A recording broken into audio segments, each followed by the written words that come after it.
देखिए त्रिकोणमितीय यानी आप कहेंगे ट्रिग्नोमेट्री।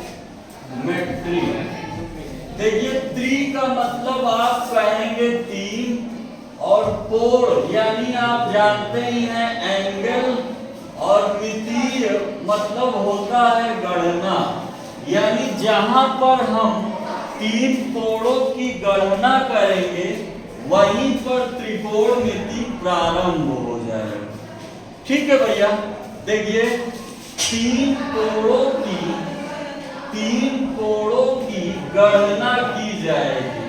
अब अगर आपको तीन कोण बनाना है तो पक्का है तीन सरल रेखाओं की जरूरत होगी। किसकी जरूरत होगी? तीन सरल रेखाओं की जरूरत होगी। और आप लोग भली भांति जानते हैं तीन सरल रेखाओं से घिरी आकृति क्या होती है? त्रिभुज होती है। क्या होता है? तीन सरल रेखाओं से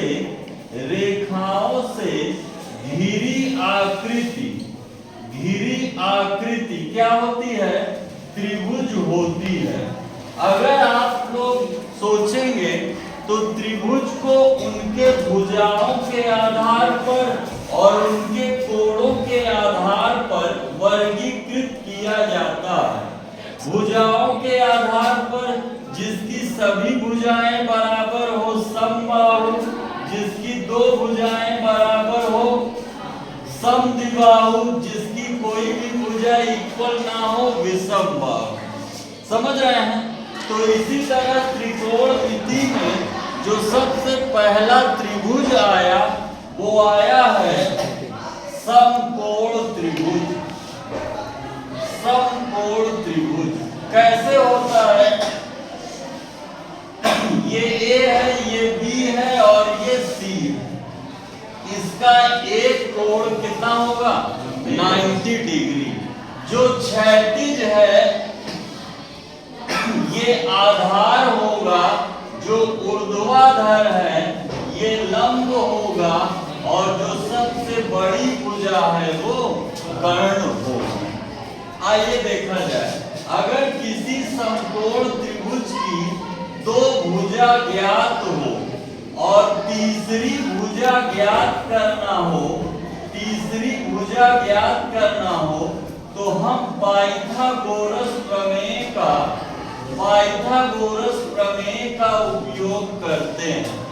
पाइथागोरस प्रमेय कहता है कर्ण का वर्ग बराबर लंब का वर्ग प्लस आधार का वर्ग।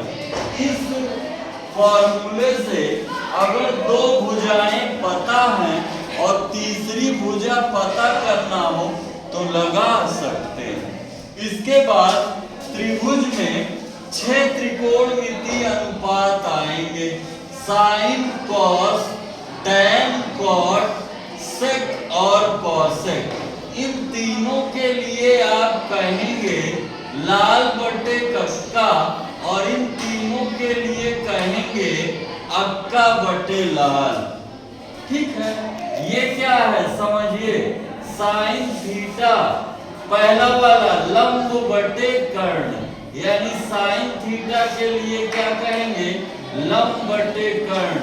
कॉस थीटा दूसरा वाला है आधार बटे कर्ण, और टैन थीटा तीसरा वाला है लंब बटे आधार। क्या कहेंगे? लंब बटे आधार। कॉट थीटा कितना हो जाएगा? आधार बटे लंब। कितना हो जाएगा? आधार बटे लंब। सेक थीटा देखिए कितना बोल रहा है? सेक दूसरा वाला ना, कर्ण बटे आधार। सेक थीटा कितना हो जाएगा? कर्ण बटे आधार। और अंतिम वाला कॉसेक थीटा कितना हो जाएगा? कर्ण बटे लंब। ये आपको याद करना है, समझना है, सोचना है और विचार करना। ठीक है भैया, हो जाएगा, कर लेंगे ना।